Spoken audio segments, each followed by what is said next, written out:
In the ancient age of Dvapara Yuga, around 5,000 years ago, the world was under the shadow of darkness and tyranny. The land of Mathura, once known for its prosperity and righteousness, had fallen into despair under the cruel rule of King Kamsa. His reign of terror spread fear throughout the kingdom as he imprisoned his own sister, Devaki, and her husband, Vasudeva, driven by a prophecy that foretold his death at the hands of their eighth son. The cries of the innocent echoed across the land, and the burden of Kamsa's evil deeds weighed heavily on the earth. In such times of great turmoil and moral decline, when the scales of Dharma tip towards chaos and darkness, it is said that Lord Vishnu, the preserver of the universe, incarnates to restore cosmic balance and protect the virtuous. This divine intervention is not bound by time. It is an eternal vow, manifesting whenever righteousness is threatened. The prophecy that terrified Kamsa was no more superstition. It was a divine plan set in motion by Lord Vishnu himself. As Lord Vishnu declared in the Bhagavad Gita, whenever there is a decline in righteousness and an increase in unrighteousness, O Arjuna, at that time I manifest myself on earth, to protect the virtuous, to annihilate the wicked, and to re-establish the principles of Dharma. I appear millennium after millennium.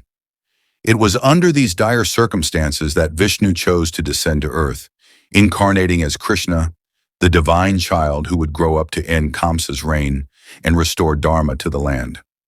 The night of Krishna's birth was unlike any other. The stars aligned in perfect harmony, the air was still, and a divine aura enveloped the prison where Devaki was held captive. It was the 8th day of the waning moon in the month of Bhadrapada, a day that would later be celebrated as Janmashtami. As the clock struck midnight, the divine child Krishna was born, his arrival marked by a mysterious and divine light that filled the prison cell. Though shackled and imprisoned, Vasudeva and Devaki felt a surge of hope and divine presence. Vishnu himself appeared before them, revealing his true form for a moment before taking the form of a newborn child. He instructed Vasudeva to carry the infant across the Yamuna River to the village of Gokul, where he would be safe from Kamsa's wrath. Miraculously, the prison doors swung open, the guards fell into a deep sleep, and the heavy rains that night parted, allowing Vasudeva to carry the child safely across the river. In Gokul, the village head, Nanda, and his wife Yashoda were eagerly awaiting the birth of their own child. Nanda, a respected and kind-hearted leader of the Yadava community, was a man of simple faith and deep devotion. He was known throughout the village for his generosity and fairness. Yashoda, his beloved wife, was a gentle and loving woman who longed for a child to complete their family.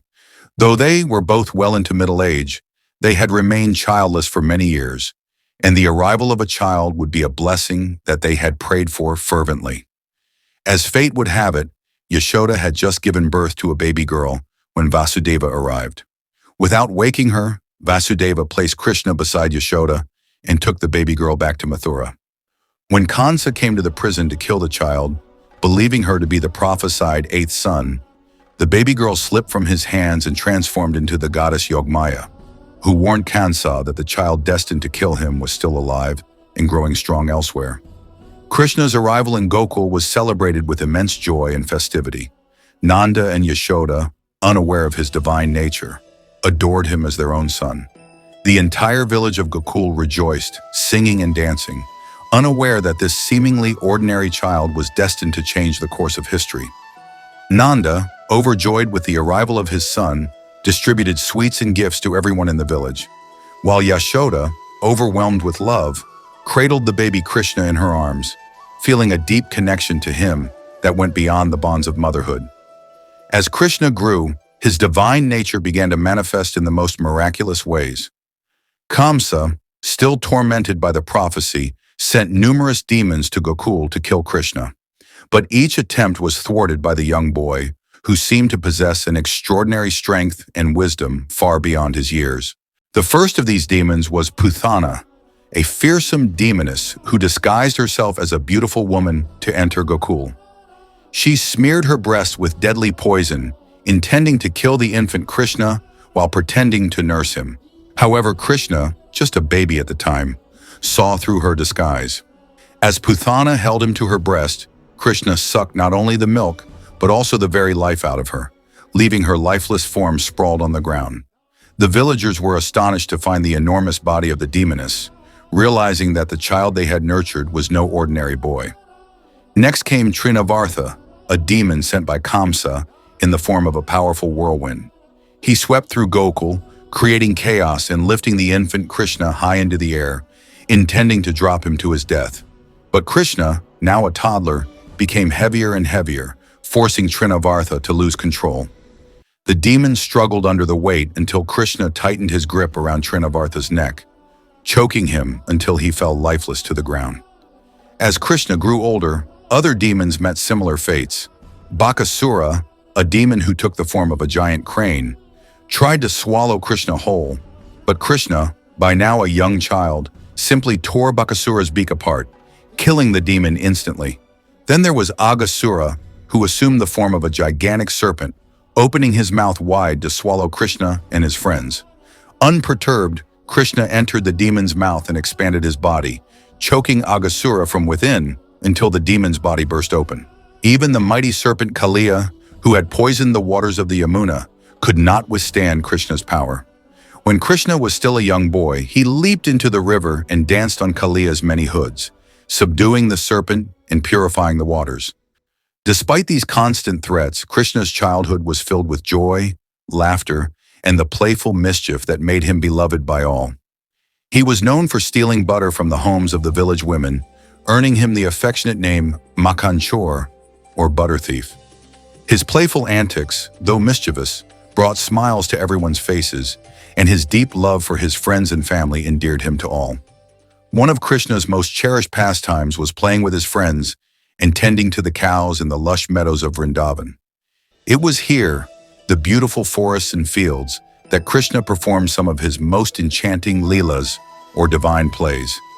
He would mesmerize everyone with the music of his flute, which had the power to bring peace and happiness to all who heard it.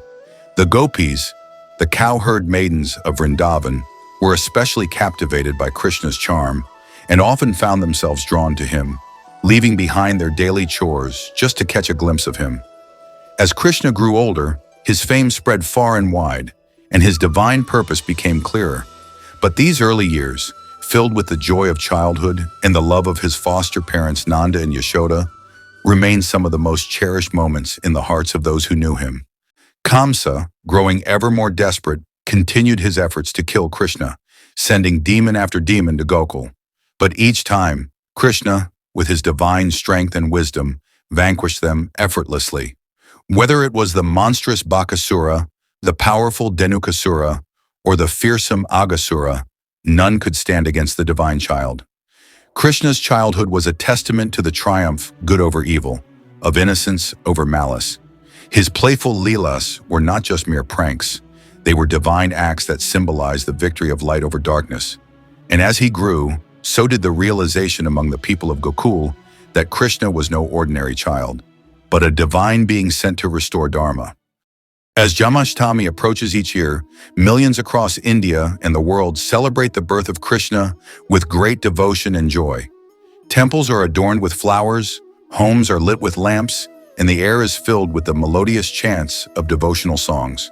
The story of Krishna's birth and his divine childhood is retold, reminding everyone of the victory of good over evil and the importance of faith, love, and righteousness in our lives. The celebrations of Janmashtami include fasting, singing bhajans, devotional songs, and reenacting Krishna's childhood antics through dramatic plays known as Ras Leela. In temples, idols of baby Krishna are placed in cradles, and devotees take turns rocking the cradle while singing lullabies. The festival is a time for joy, reflection, and spiritual renewal, as people remember the divine play of Krishna and the lessons he imparted through his life. Krishna's childhood, full of divine leelas, teaches us that life, even with its challenges and adversities, can be lived with joy, love, and devotion. His actions, whether playful or profound, remind us of the importance of staying true to our values, protecting the innocent, and standing up against injustice.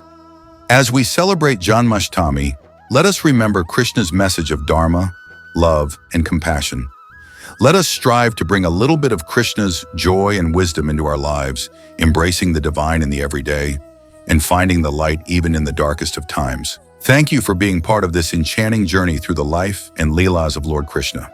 If this story touched your heart, please like, share, and subscribe to Timeless Tales World for more such divine stories from our rich heritage. Let the joy of Krishna's eternal playfulness and wisdom stay with you. Until our next tale, may the blessings of Krishna be with you always.